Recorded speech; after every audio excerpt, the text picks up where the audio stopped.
It's time for Solutions for Seniors to Be, here on WATD. Here to help make your golden years golden, offering guidance on programs and services available to you and your loved ones in your retirement. Now, here's your host, Chris Shea. I've been in the right place. Good Sunday morning. Gotta love waking up to Dr. John. Wish I could do that more often.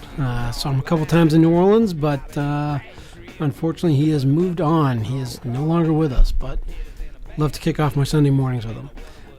Today we are going to talk about something that all seniors in the United States should be paying attention to, and seniors to be should definitely be paying attention to, because whether you like it or not, there's a thing out there called Medicare and Medicaid that are a big portion of your retirement.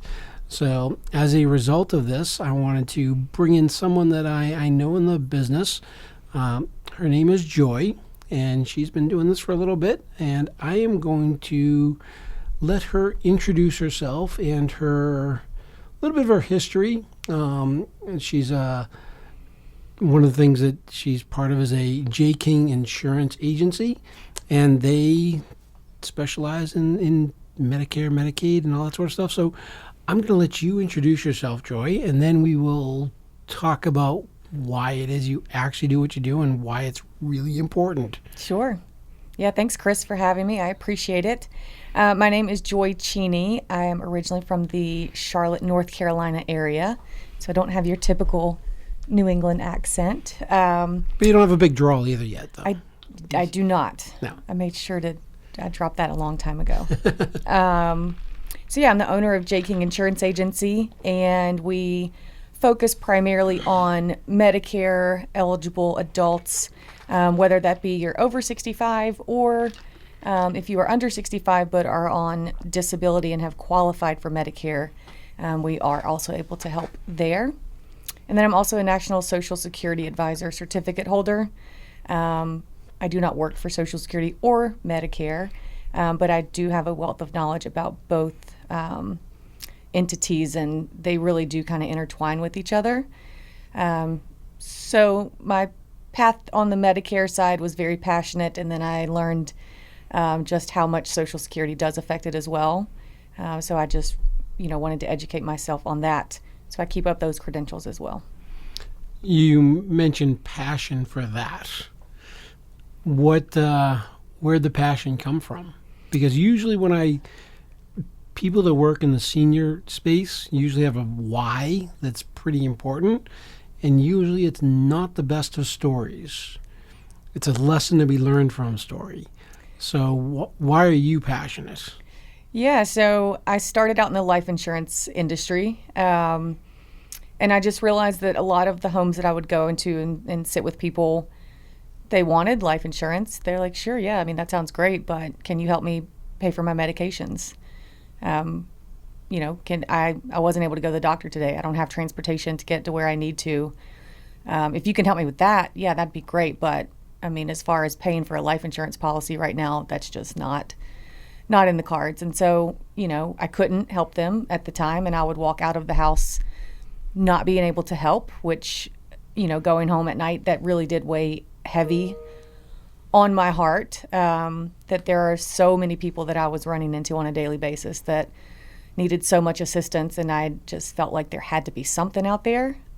So I kind of just started helping them and realized very quickly that, I'm pretty young and I'm pretty tech savvy and smart, and that if I couldn't figure it out, there was absolutely no way that these people could figure it out. So I just kind of made it my mission, and the passion came along of really figuring out, at that time I was in North Carolina, so really understanding the benefits that were available to people who were low income, how much extra assistance could be received if you knew how to get it. And so, helping people that way and really just making a change in their lives by, then they could get the medications they needed. There's, certain Medicare Advantage plans, depending on where you are, that, puts money back into your account, gives you these over-the-counter catalog benefits that frees up so much money that, they're living off $600 to $900 a month, which is nothing. Nothing, yeah. and then being able to like really just shift their quality of life. And then sometimes, yeah, I mean, it would open up money to get that small little life insurance policy so that they could do that, so that they didn't have to worry about their family members carrying that burden, once they were no longer there. So a lot of things played into it, and just realizing there really aren't a lot of, agents or brokers out there that truly know the ins and outs of it.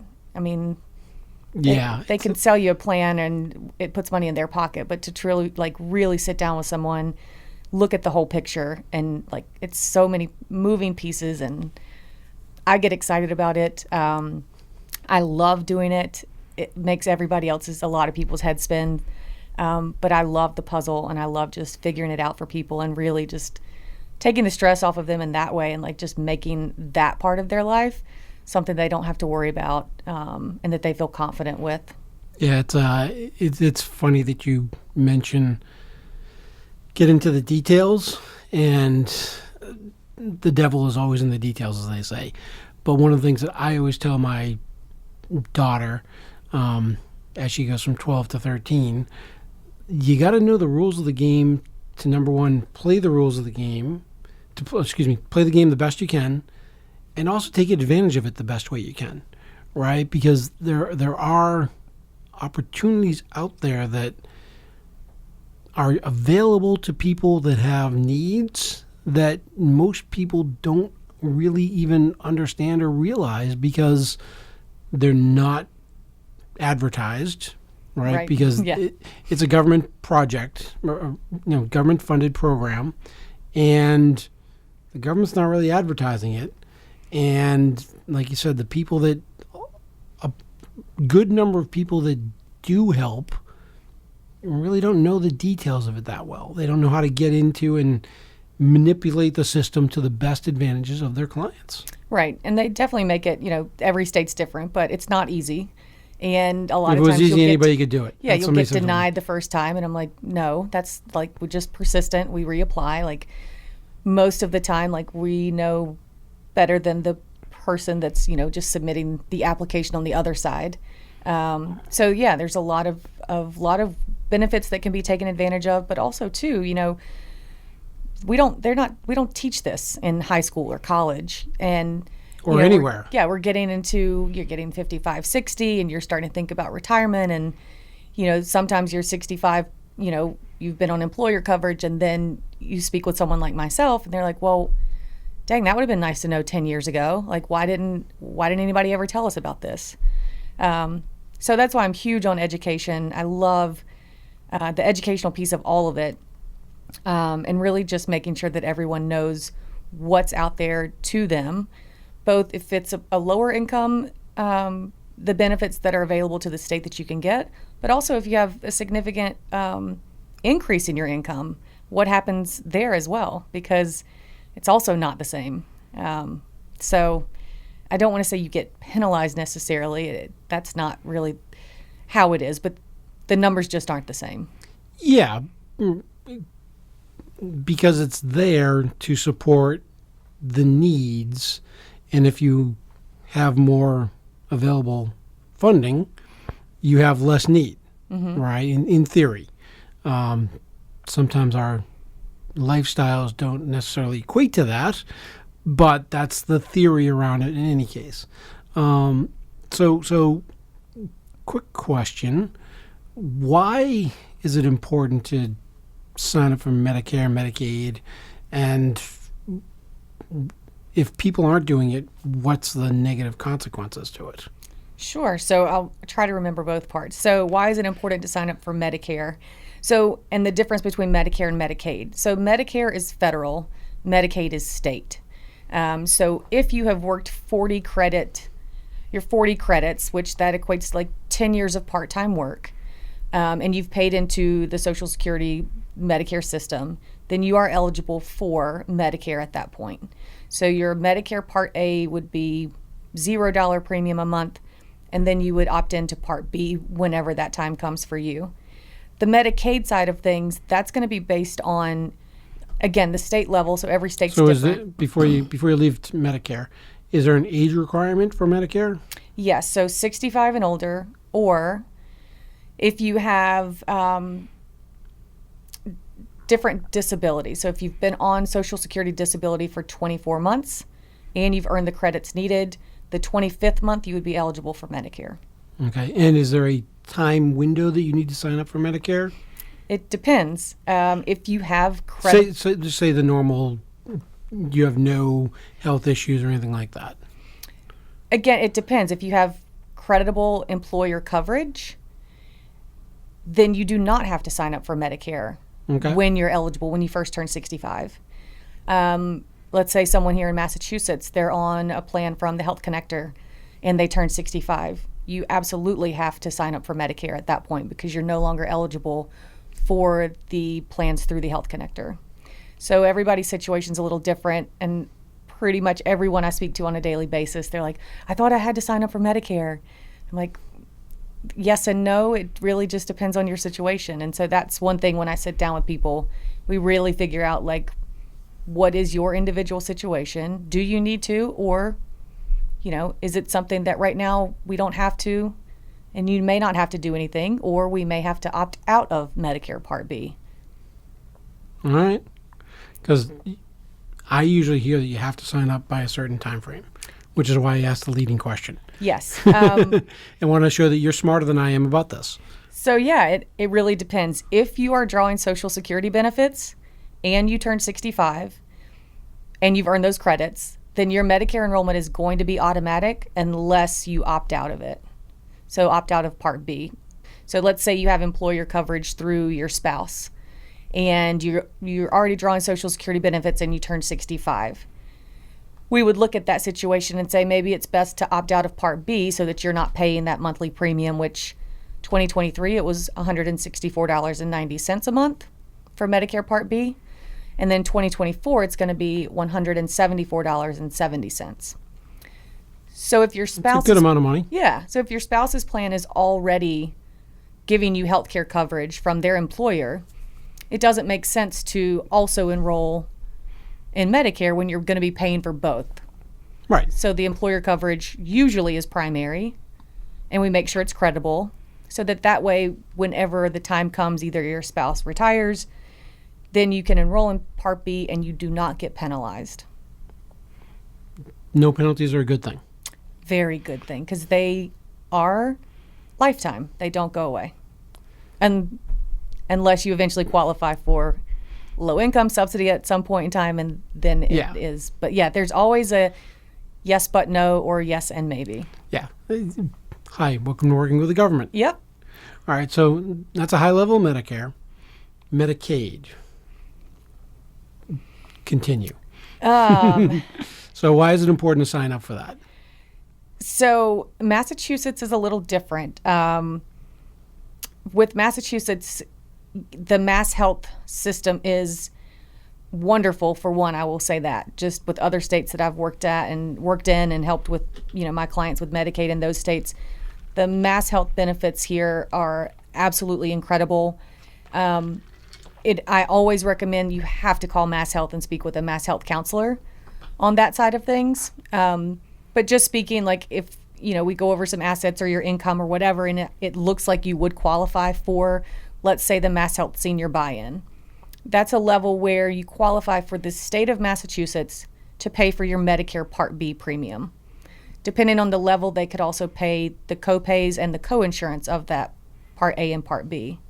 So that's extremely important, because if you're already kind of on a fixed income and it's lower, if you can qualify to have the state help you with those costs, why not? It's huge. Yeah. I mean, any help you can get is better.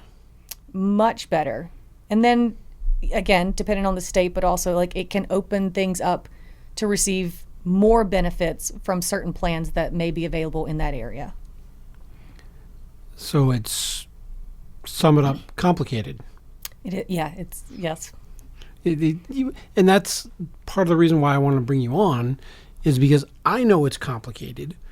I know that I know enough to be really dangerous when talking to people, and that there needs to be more education actually. Yeah. Education is Dr. John word. There needs to be more education about this, which is why I wanted to have you on. But before we continue on, let's take a quick break, and we will be right back. Are you fit to retire? I'm Chris Shea, financial advisor with BPS Financial Services in Marshfield. I work with clients to create a 100-day plan that can help get you started so that you can get the most out of your retirement. You've worked your whole life towards your goal of retirement. Let BPS Financial Services put together a plan that will help you enjoy your retirement. Find out how a 100-day plan tailored to you can help you get started in your retirement at fit2retire.com/Chris-Shea. I look forward to helping you get fit to retire. Go to fit2retire.com/Chris-Shea. Chris Shea is a registered representative offering securities and advisory services offered through Cetera Advisor Networks, LLC, member FINRA/SIPC, a broker-dealer and registered investment advisor. Cetera is under separate ownership from any other named entity, located at 752 Ocean Street, Marshfield, Massachusetts, 02050. All right, well, welcome back. I'm here with Joy still. So we're talking a little bit about Medicare, Medicaid, how much of a complication it is, how challenging it can be, how you're there to be your resources. I do also know that it's something happened in the recent past that people need to be aware of in the middle of October.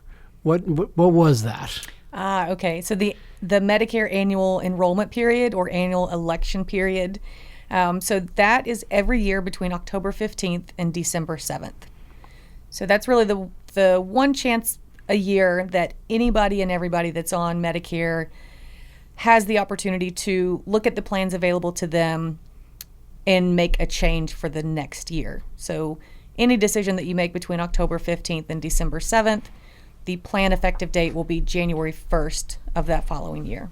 So if I were of age or had a set of circumstances where I was qualified, now would be the time to reevaluate my choices. Absolutely. Because there may be something new.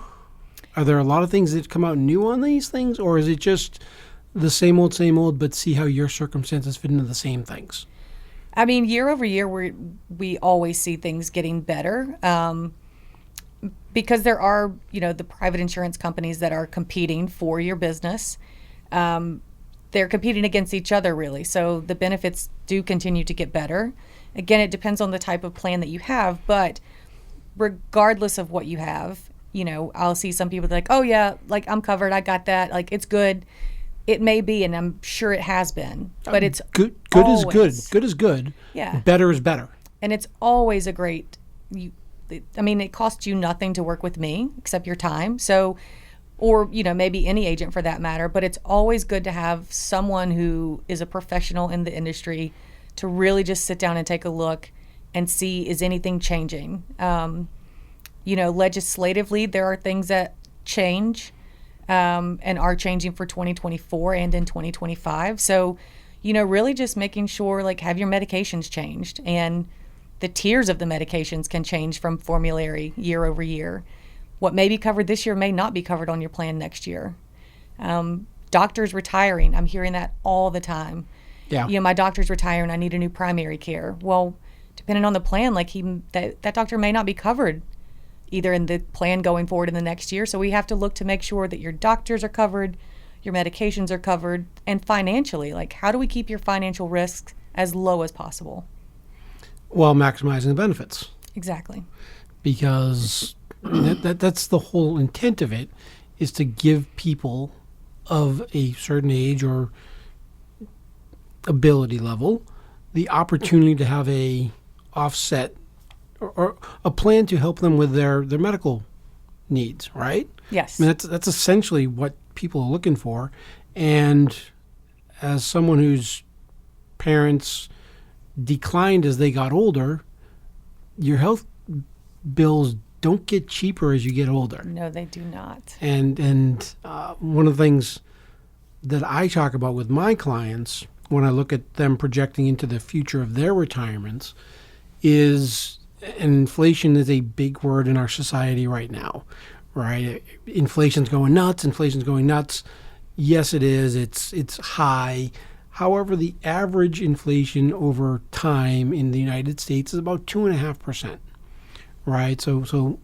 But when I do financial projections for people in retirement, I break out their healthcare component because, and you're smiling because you have an idea of what's coming, but the healthcare average inflation rate in the United States is 5.3%, which is more than double your regular inflation rate. So if you think it's expensive to be a person and you're middle-aged or you're younger, wait till you get older and you got to start paying them health bills because it's not cheap and it's not getting cheaper.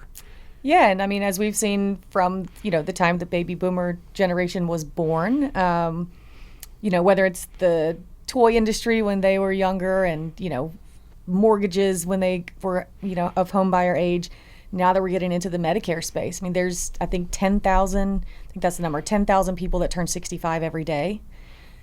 Wow. So just think about as they continue to age, the medical costs that are going to continue to rise. It's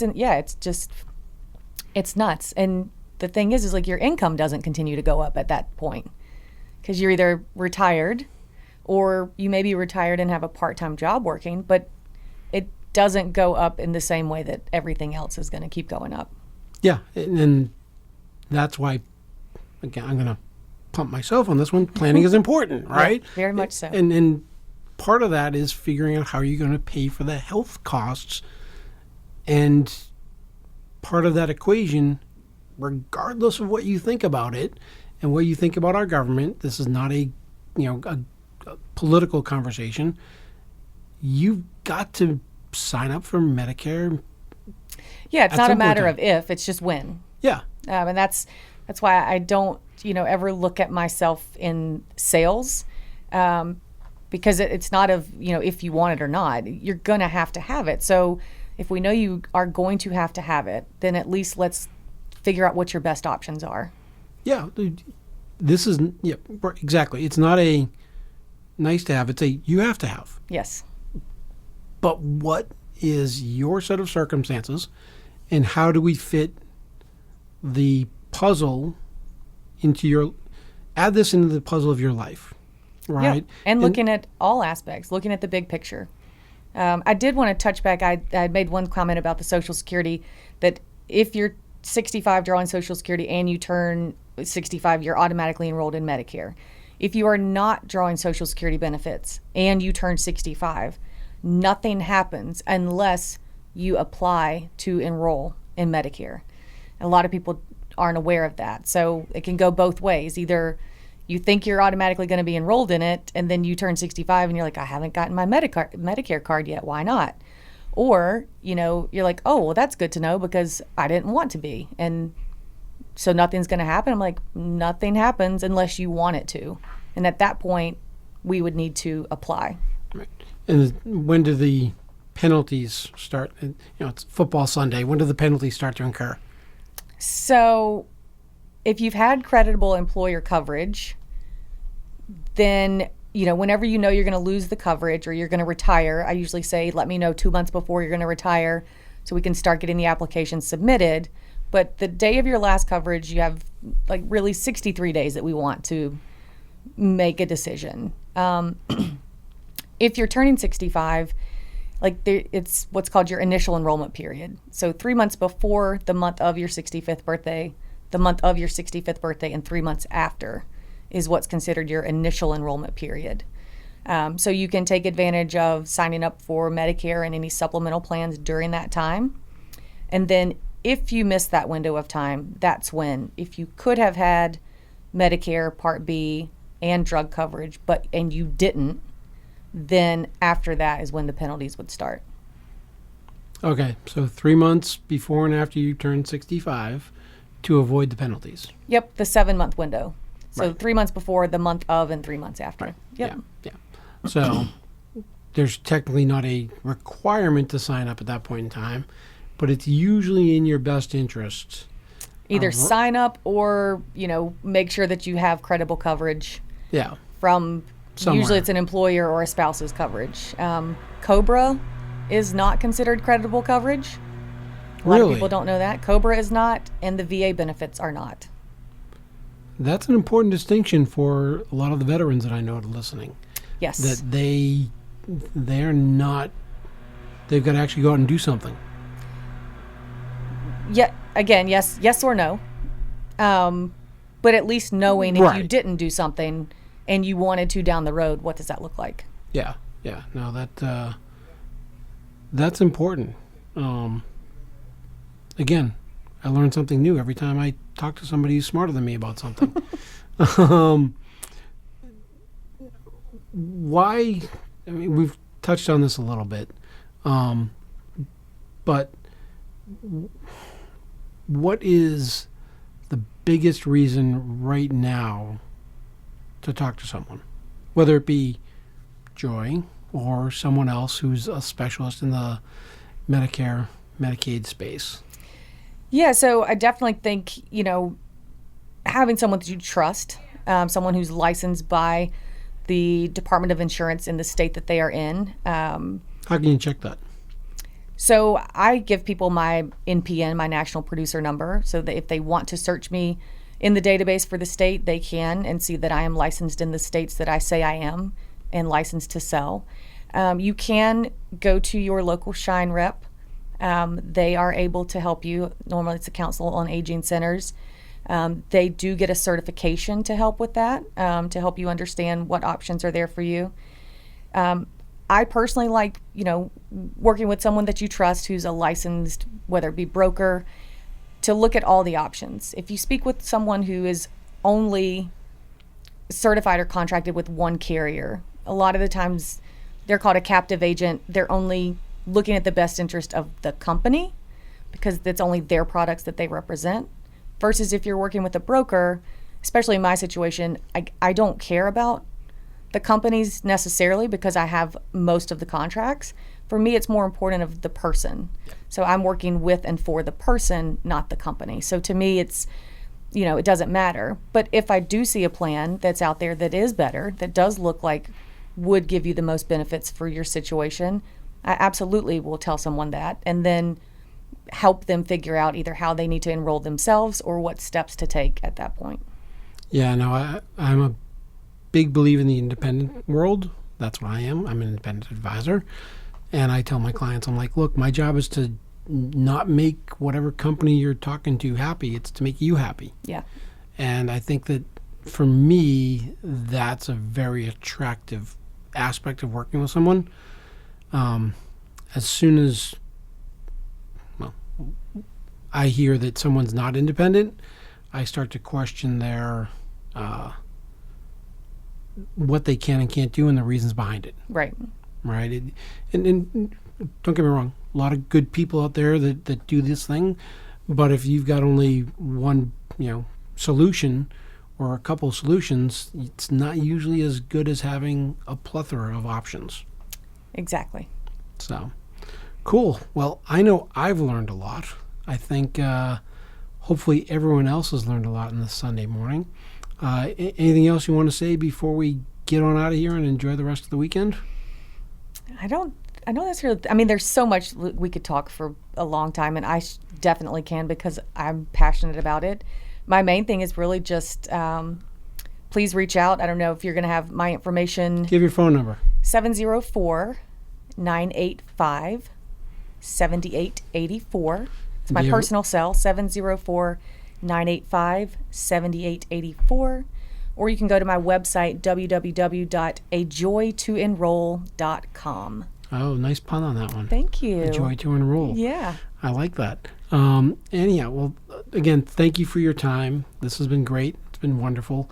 And again, I hope that people have gotten some good knowledge out of this. Yeah, I hope so too. And that they go about enjoying the rest of their Sunday with the car guy coming up next. Awesome. So we'll talk to you all next week. Thanks much.